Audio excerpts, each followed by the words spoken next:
शून्य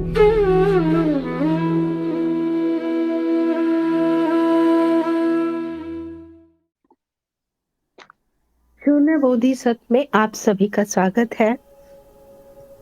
यह एक सामूहिक त्रिदिवसीय कार्यक्रम चल रहा है जिसका आज दूसरा दिन है। कल के सत्र से संबंधित यदि किसी के कोई प्रश्न है वो लिखकर पूछ सकते हैं, और यदि कोई प्रश्न नहीं होंगे तो फिर आज का सत्र शुरू कर दिया जाएगा।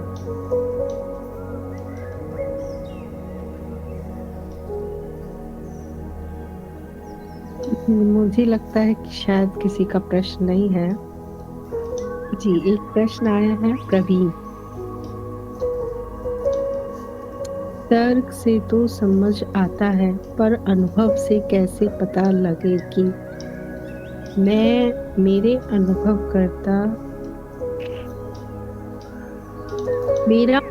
करता और दूसरे का अनुभव करता एक है।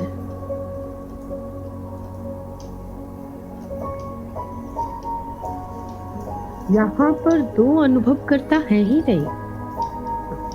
इसीलिए आपने देखा होगा कि कल का जो सत्र कराया गया है उसमें मैंने एक बार भी ये नहीं कहा कि मैं अनुभव करता हूँ।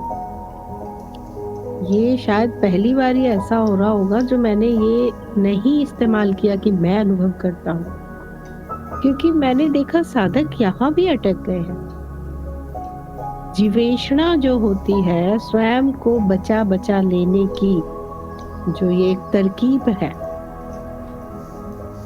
मैं जगत नहीं तो वहां से ठीक है शरीर पे आ गए, मैं शरीर नहीं तो वहां से शरीर से मन पे आ गए, मैं मन नहीं तो अब मन को कहाँ बैठाएं, तो अब मन को अनुभवकर्ता पे बैठा ले। तो जो मैं कहीं है ही नहीं उसको तो फिर से जिंदा कर लिया आपने दृष्टा रूप में। हुआ कि कल का जो हमने सेशन लिया है उसमें पहली बार ऐसा हुआ कि इस शब्द का प्रयोग नहीं किया गया कि मैं अनुभव करता हूँ। नहीं तो हमेशा जो भी त्रिदिवसीय कार्यक्रम हुए हैं सब में यही समझाया जाता है, उसे हटाने के बाद अब जो शेष बचा वो मैं हूं। और इससे मैंने देखा कि उनका मैं अभी भी शेष रह जाता था। उनको लगता था कि अच्छा ठीक है अब मैं अनुभव करता हूँ, मतलब मैं दृष्टा हूँ। नहीं, मैं कहीं है ही नहीं, सिर्फ दृष्टा ही है। और वो भी ऐसा नहीं है कि 2 है, 3 है, 4 है, 5 है, 10 है, वो भी केवल एक ही है। और अब आप कहते हैं कि तर्क से तो समझ आ गया, मेरा अनुभव करता भी दूसरों का अनुभव करता एक है, तो हम इसे अनुभव में कैसे लेंगे। तो जो त्रिदिवसीय कार्यक्रम है उसमें हम देखेंगे कि जो अनुभव करता है वो ही अस्तित्व है और अस्तित्व ही अनुभव है।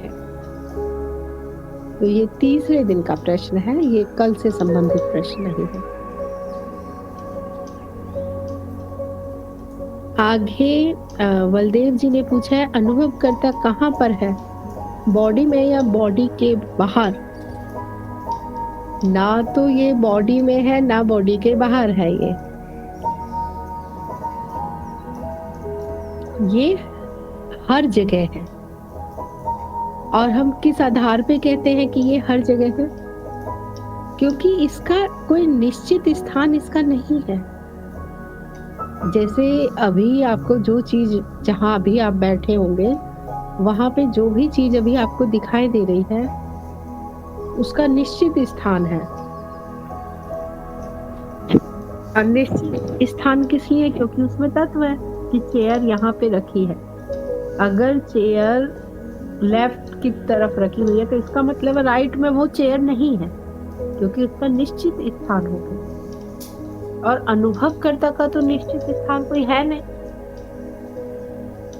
अगर निश्चित स्थान नहीं है तो हम ये भी कह सकते हैं कि वो कहीं भी हो सकता है। अगर निश्चित स्थान हो जाता तब हम ये नहीं कह पाते कि वो कहीं भी हो सकता है। और कहीं भी हो सकता है और इसी को ही आगे बढ़ाते हुए कहते हैं कि वो सब जगह है। और सब जगह कैसे है, इसका उत्तर भी एकता के ज्ञान में आएगा समझ में। बस अभी इतना समझ लीजिए, ना ये शरीर के बाहर है ना शरीर के अंदर है, ये ही है। यही वो प्रकाश है जिससे शरीर भी प्रकाशित है।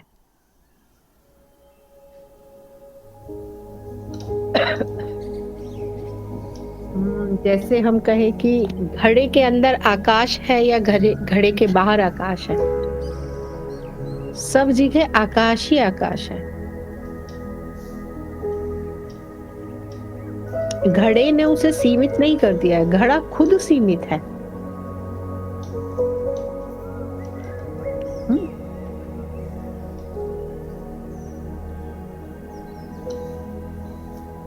तो यदि कोई और भी प्रश्न है कल के सेशन से, अगर लिखने में दिक्कत है तो आप अनम्यूट करके बोल भी सकते हैं, बोलकर भी पूछ सकते हैं, नहीं तो फिर आगे बढ़ेंगे। आगे बढ़े।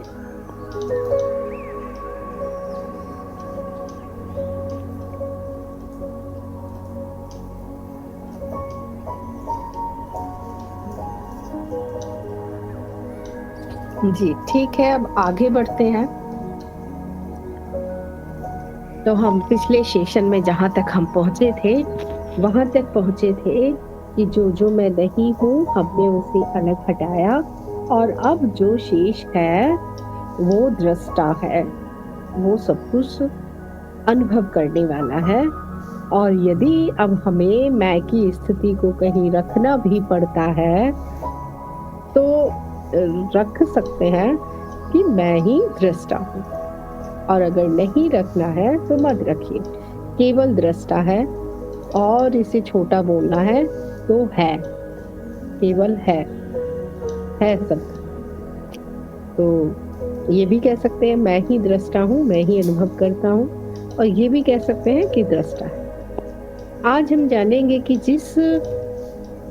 जो मैं नहीं है, हमने जब उसे हटाया तो हमने उसे क्यों हटाया था? सत्य की खोज में। इसका अर्थ हुआ कि जो हटाया वो मिथ्या हो गया, सपना हो गया। किसी ने उसे झूठ कह दिया, किसी ने लीला कह दिया, किसी ने खेल कहा, किसी ने सपना कहा, किसी ने माया कहा, किसी ने परिवर्तन कहा, गति कहा, ऊर्जा कहा, है ना। तो हमने जिसको हटाया हमने उसे एक नाम दे दिया अनुभव का। और अनुभव भी हमने देखे 3 ही तरह के नजर आए, उसके अलावा हमें कोई अनुभव भी नजर नहीं आए। एक तो जगत का, फिर शरीर का, और फिर मन का। और यदि इस पे गहरा मनन करेंगे तो आप देखेंगे कि ये भी 3 तरह के अनुभव नहीं है, ये भी एक ही तरह के हैं, वो भी मानसिक अनुभव है। तो ये आपका होमवर्क हो गया, इस पे मनन करिए कि ये जो 3 तरह के अनुभव हैं, जगत, शरीर और मन, ये वास्तव में 3 तरह के नहीं है, ये एक ही तरह के हैं, वो भी मानसिक अनुभव है। तो जिसको हमने मिथ्या कहा और जिसे हमने हटा दिया, जिसे हमने नकार दिया, ये मैं नहीं, ये मैं नहीं, ये मैं नहीं, यदि वो मिथ्या है, सपना है, खेल है, लीला है, तो वो हमें सच क्यों लगता है?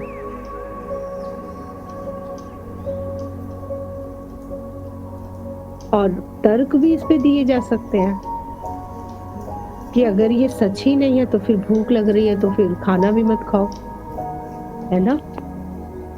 और अगर ये खेल ही है, लीला ही है, झूठ ही है या मिथ्या ही है ये, तो फिर यदि कोई डंडा मारता है तो खून क्यों निकलता है? फिर तो डॉक्टर के भी पास जाने की जरूरत नहीं है। है ना? कितना सटीक बात है। हम वही बात करेंगे ना जो हमारे सामने में है। हम कथा कहानियों पे जाएंगे ही नहीं। तो अब प्रश्न तो ये भी आ जाता है कि जब ये मिथ्या है तो आप यहाँ पे जो भी हो रहा है उसको आप कैसे मिथ्या कह सकते हैं? भूख लगी है वो तभी मिटेगी जब खाना खाया जाए। प्यास अगर लगी है तो वो तभी खत्म होगी जब पानी पिया जाएगा। बीमारी है तो डॉक्टर का इलाज कराया ही जाएगा। ये सपना है, इसका मतलब ये तो नहीं है कि हम 10 मंजिल से जंप लगा देंगे, और अगर लगा भी देंगे तो हाथ पैर तो टूटेंगे।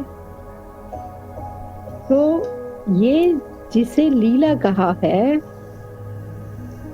अब ये प्रश्न उठता है कि किस आधार पर आप इसे कह रहे हो।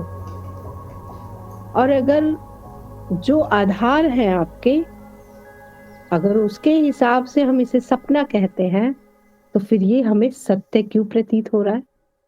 फिर तो हमें सत्य भी प्रतीत नहीं होना चाहिए। तो इसी सब प्रश्नों के उत्तर हम आज जानेंगे।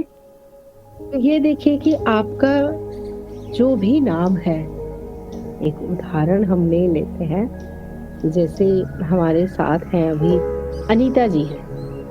अब अगर कोई इनको अनीता कहेगा तो वो ये एक बार में सुन लेंगे, हाँ इन्हीं को आवाज दी जा रही है। और ये ही नहीं, अगर मैं और ये संवाद करेंगे तो अगर मैं हर बार इन्हें अनीता शब्द से ही संबोधित करूंगी तो जितने मेरे आसपास के लोग होंगे उनको भी यकीन आ जाएगा कि इनका नाम अनीता ही है। इसका कारण क्या है? क्योंकि बार बार वही नाम पुकारा जा रहा है, बार बार।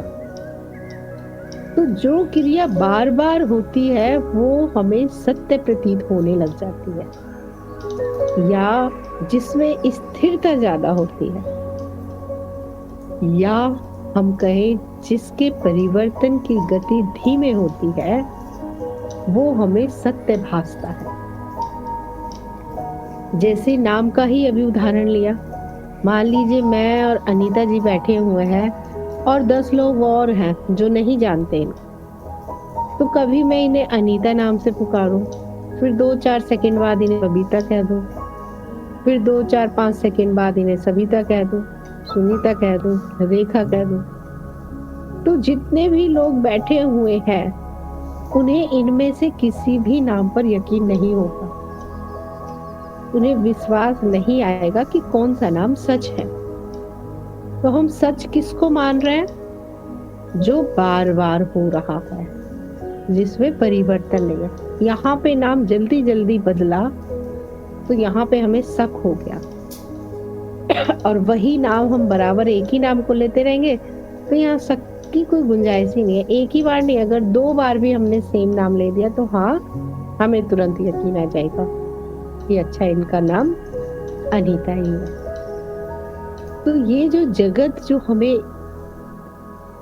जो सपने की भांति होते हुए भी इतना रियल लगता है, वास्तविक, और इसमें होने वाली घटनाएं भी,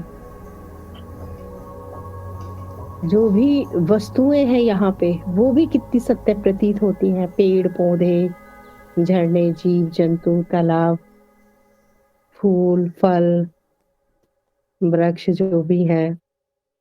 इसका कारण ये है कि नंबर 1 हमारे पास स्मृति है, और नंबर 2 यहाँ पे परिवर्तन की गति धीमे है। जैसे अभी आपको क्या चीज दिखाई दे रही है? आप देखिए, जहां बैठे हुए हैं वहीं पे ही देखिए, आपको क्या दिखाई दे रहा है? जो भी आपके आसपास है, किसी भी एक चीज को आप उदाहरण के लिए ले लीजिए। जैसे मेरे सामने में भी एक कुर्सी रखी हुई है, तो ये कुर्सी मैंने कब खरीदी, कितने की खरीदी, कहाँ से खरीदी, कैसे मैं लेके आई, इस कुर्सी से संबंधित जितनी भी जानकारी है, यदि स्मृति में से उसे हटा दिया जाए तो अब कुर्सी वही है जो मेरी आंखों के सामने है, बस इतनी ही है।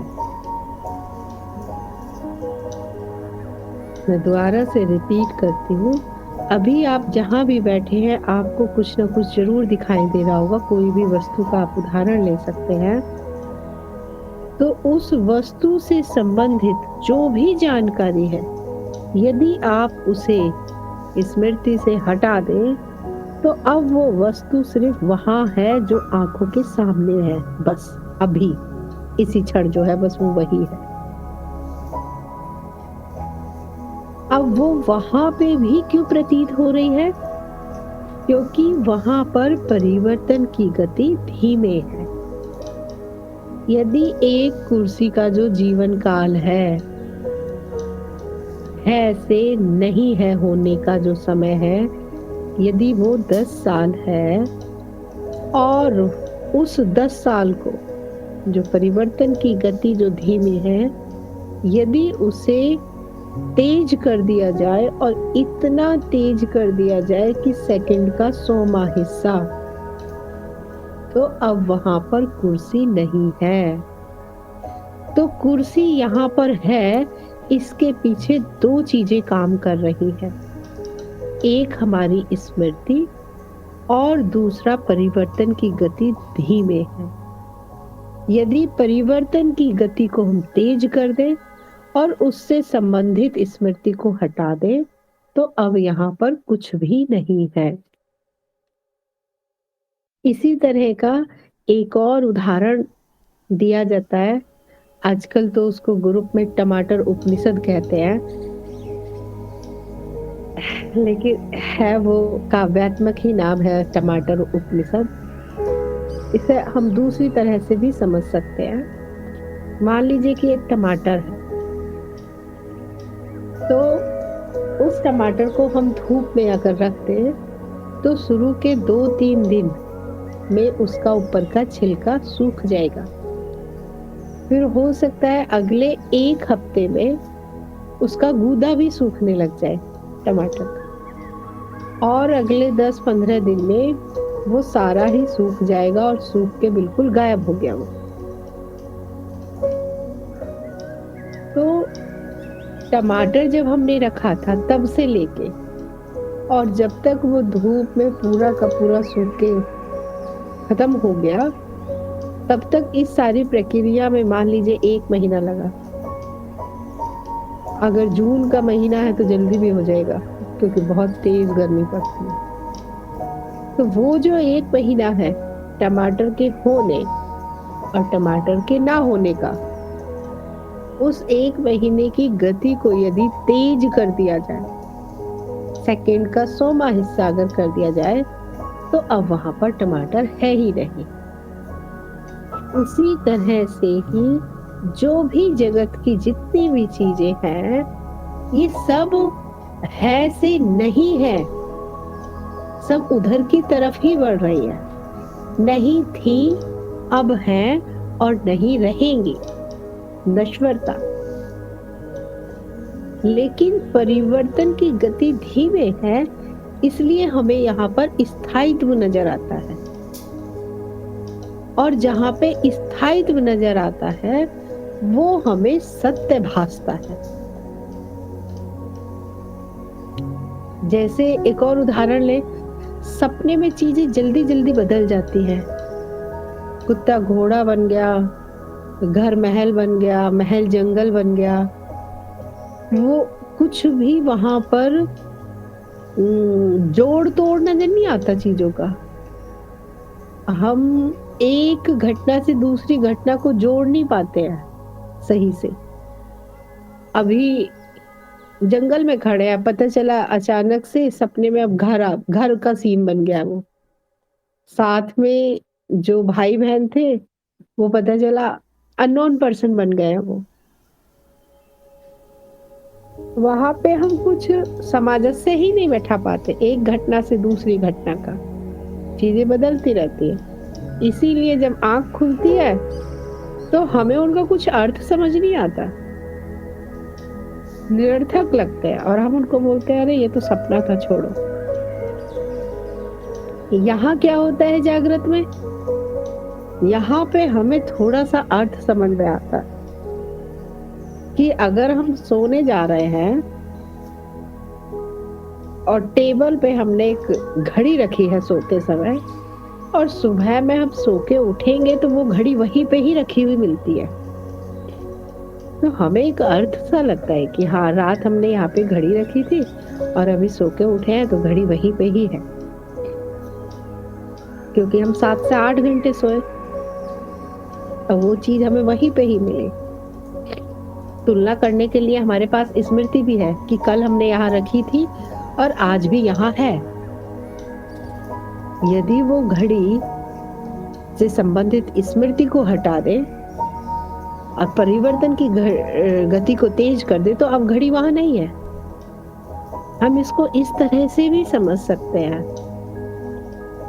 कि सामान्यतः होता क्या है, 24 घंटे में से हम 10-12 घंटे जागृत अवस्था में हैं और जब सोने जाते हैं तो नींद में हम कम समय व्यतीत करते हैं। नींद में मान लीजिए 7 से 8 घंटे नींद में हम गए, तो जागृत अवस्था में परिवर्तन की गति इतने धीमे है कि उस 8 घंटे में कुछ खास परिवर्तन हो नहीं पाता। तो जैसा हम सोए थे वैसा ही सुबह में चीजें हमें नजर आ जाती हैं। यदि ऐसा होता कि जब हम सोने जा रहे हैं और जब हम सो के उठ रहे हैं वो 7-8 साल ना होके 700-800 साल होते, तो जब हम जागते तो जागृत में भी बहुत कुछ बदल चुका होता। समझ रहे हो मैं क्या कहना चाह रही हूँ? कि यदि ऐसा होता कि हम सोने जा रहे हैं, जो हम 7 घंटे सोते हैं वो 7 घंटे ना सो के यदि हम 700 सालों के लिए सोते, या 700 ही क्यों, जब इमेज ही नहीं करना है तो 7,000 सालों के लिए सोते, तो क्या चीजें अब भी वैसी ही होती जैसी जब हम सोने गए थे तब थी? चीजें बहुत बदल चुकी होती। तब भी एक चीज से दूसरे चीज का कुछ मेल जोल नजर नहीं आता। अभी तो हम सोए थे तो यहाँ बिल्डिंग थी और आग खुली दोबारा जागे तो अब हो सकता है कि यहाँ पे जंगल ही हो, फिर वहां पे मैच करना कठिन हो जाता। अभी तो हम मैच कर पाते हैं चीजों को कि रात चप्पल यहाँ उतारी थी बेड के बराबर में और सुबह सो के उठे तो यही थी वो, क्योंकि 6 से 7 घंटे के लिए सो रहे हैं और परिवर्तन की गति बहुत धीमे है, तो चीजें वहीं की वहीं नजर आ रही हैं। तो जिन्हें हम स्थायी भी कह रहे हैं, जो हमें स्थायित्व दिखाई भी दे रहा है, जो हमें ये माया इतनी सत्य भास भी रही है, वो बस इतना ही है कि परिवर्तन की गति धीमे है और तुलना करने के लिए स्मृति है। नहीं तो जैसा स्वप्न है वैसा ही ये जागृत भी है, जैसी जागृत है वैसे ही स्वप्न भी है। बस उस अवस्था के नियम थोड़े से अलग हो जाते हैं, जागृत अवस्था के नियम अलग हो जाते हैं। मतलब जागृत में चित्त दूसरे तरह से बिहेव कर रहा है, सूक्ष्म के नियम कुछ और अलग हो जाते हैं। कुछ नियमों का अंतर फेर बदल सा दिखता है, नहीं तो जितनी भी अवस्थाएं हैं ये सारी की सारी मात्र दृश्य ही है। हम जागृत को सच कह देते हैं, स्वप्न को बिल्कुल ही झूठा कह देते हैं और सूक्ष्म समझ ही नहीं आता। जिसकी जागृत में भी चेतना है, स्वप्न में भी चेतना है और सूक्ष्म में भी चेतना है, वो ये देख पाएगा कि इन सभी अवस्थाओं में एक ही चीज है कि दृश्य है और उन दृश्य को देखने वाला है। कहीं पे दृश्य तेजी में बदल रहे हैं, कहीं पे दृश्य इतना धीमे है, बहुत धीमे है, और कहीं पे तो चेतना नहीं है तो दृश्य भी नहीं है, जैसे कि निद्रा में। तो क्या वहां पे दृश्य नहीं है? अगर दृष्टा सदैव है तो इसका अर्थ है कि फिर दृश्य भी सदैव है। तो या तो हम तीनों अवस्थाओं को ही झूठ कहें, या फिर हम तीनों अवस्थाओं को ही सच कहें।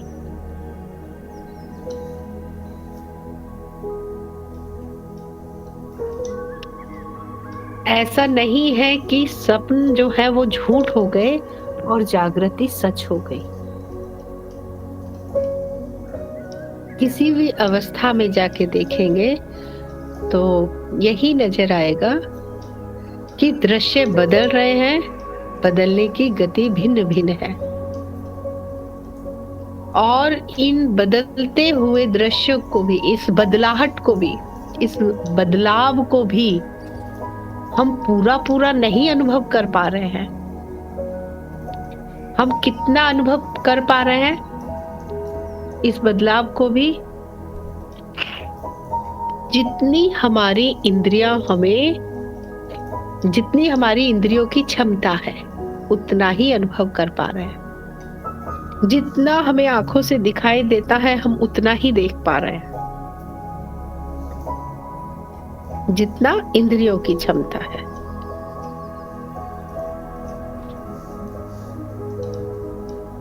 तो क्या जितना दिखाई दे रहा है बस उतना ही है दृश्य? नहीं, दृश्य भी अनंत है, लेकिन सिर्फ उतना ही क्यों दिखाई दे रहा है?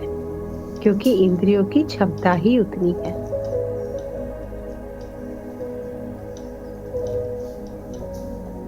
तो हमने आज क्या जाना? हमने यही जाना कि ये जो जगत है ये एक फिल्म की तरह चल रही है पर्दे पर।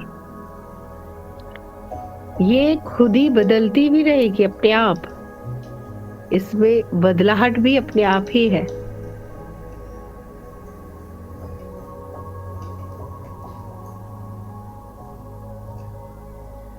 और यही दृश्य दूसरी अवस्थाओं में भी दिखाई देंगे। इसने अपने आप को जागृत तक ही सीमित कर लिया है, या जिसकी चेतना सिर्फ जागृत तक है,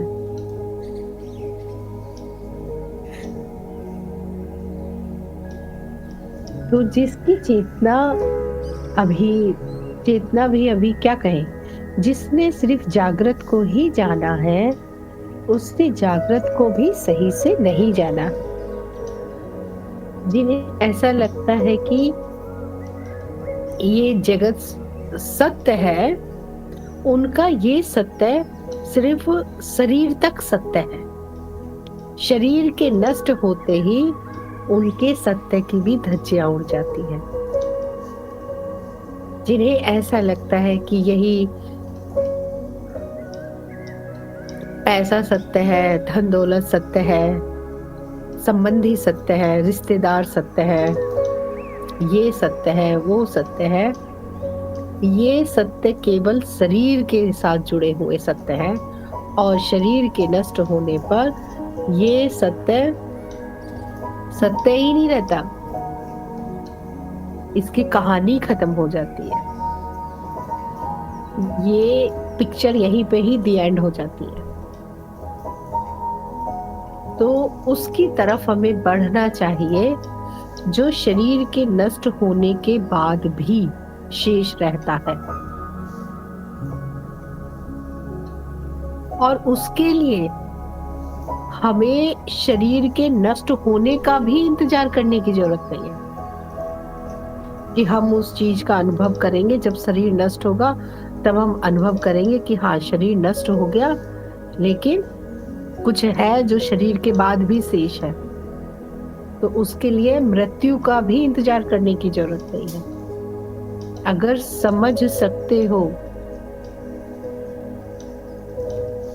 तो इन चीजों से भी पकड़ पाओगे कि मृत्यु का इंतजार क्यों करते हो।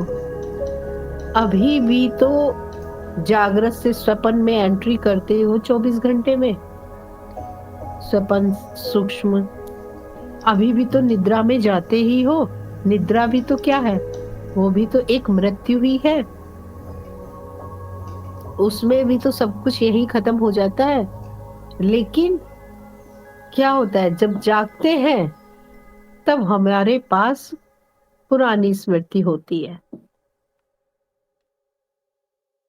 इसीलिए हम उसके साथ जोड़ तोड़ मिला लेते हैं।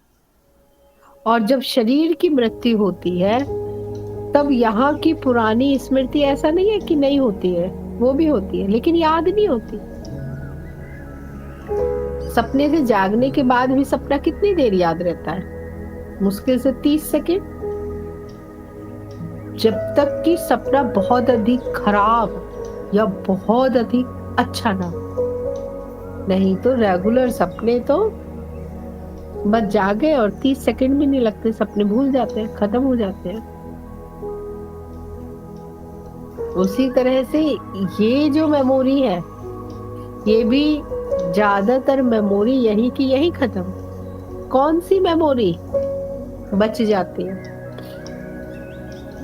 जो बहुत गहरी मेमोरी होती है, बहुत गहरी, जो अब आदतों और संस्कारों का रूप ले चुकी है, वो मेमोरी। और ये भी ध्यान रखना, शरीर के नष्ट होने पर सिर्फ शरीर ही नष्ट होता है, मन फिर भी शेष रह जाता है। और कोई है जो शरीर को नष्ट होते हुए भी अनुभव कर रहा है और मन को गति करते हुए भी अनुभव कर रहा है। बस क्या है, बस चेतना नहीं है। अगर चेतना हो तो इन सभी अनुभवों को लिया जा सकता है। मैं आपसे ये कह रही हूं कि तवा गरम है। अगर समझ में आता है तो ठीक है, नहीं आता है तो छू के देख लेना, है ना। तो आज का जो ये है हमारा सेशन है, ये माया पे था। माया का कुछ कुछ थोड़ा थोड़ा सा संक्षिप्त रूप में बताया गया है। माया माया होते हुए भी सत्य भासती है, परिवर्तन और स्मृति के कारण। यदि स्मृति को हटा दे और परिवर्तन की गति तेज हो जाए तो फिर वो चीज हमें नजर भी नहीं आएगी जो अभी नजर ही आ रही है। दूसरे व्यक्ति, जीव जंतु, पेड़ पौधे, बहुत ठोस से ठोस चीजें भी हो सकता है ऐसे नहीं है होने में, उनमें हजारों हजारों साल लग जाए और उनका अनुभव करने के लिए ये शरीर ही जो माध्यम है, यंत्र है, वो उससे पहले खत्म हो जाए। तो यदि किसी साधक का कोई प्रश्न है तो वो पूछ सकते हैं, लिख कर भी भेज सकते हैं और अनम्यूट करके भी पूछ सकते हैं। चलिए, कोई प्रश्न नहीं है तो कोई बात नहीं, आपको मैंने होमवर्क दिया है, आप उस पर मनन करिएगा और देखिएगा कि ऐसी कौन कौन सी चीज है जो जागृत अवस्था में भी होती है और सपन में भी। क्या समानता है जागृत और सपन में, और क्या भिन्नता है जागृत और सपन में। इस पे आप मनन करिएगा, लिख के देखिएगा। जो लिखा है अपने अनुभव से लिखना, जो सोचना है अपने अनुभव से, जो आपको लगता है वही लिखना। और फिर कल का जो सेशन होगा एकता के ज्ञान का, कैसे सभी जीवों में वही परमात्मा है, कैसे वही परमात्मा सभी जगह विद्यमान है। अस्तित्व ही सब कुछ है, अस्तित्व के अलावा कुछ भी नहीं। क्यों जब कोई उस परम अवस्था में पहुंचता है तो अच्छे और बुरे का भेद मिट जाता है, सही और गलत का भेद मिट जाता है, नैतिक और अनैतिक का भेद मिट जाता है, दृश्य और दृष्टा विलय हो जाते हैं, एक हो जाते हैं। तो ये जो 3 दिन का जो हमारा ये सेशन चलेगा, इसके बाद 2 प्रयोग भी मैं कराऊंगी चौथे दिन। उसमें एक प्रयोग होगा शून्य अवस्था में प्रवेश और दूसरा प्रयोग होगा एकता। ये दोनों प्रयोग चौथे दिन कराए जाएंगे। ठीक है, तब हम आज के इस सेशन को यहीं पे ही समाप्त करते हैं। आप सभी आए, इतने ध्यान पूर्वक सुना, उसके लिए आप सभी का बहुत बहुत आभार। और मैं गुरु क्षेत्र से प्रार्थना करती हूँ आप सभी को सद्बुद्धि दे, आपका विकास। धन्यवाद। प्रणाम गुरु माँ, बहुत बहुत धन्यवाद। जी प्रणाम।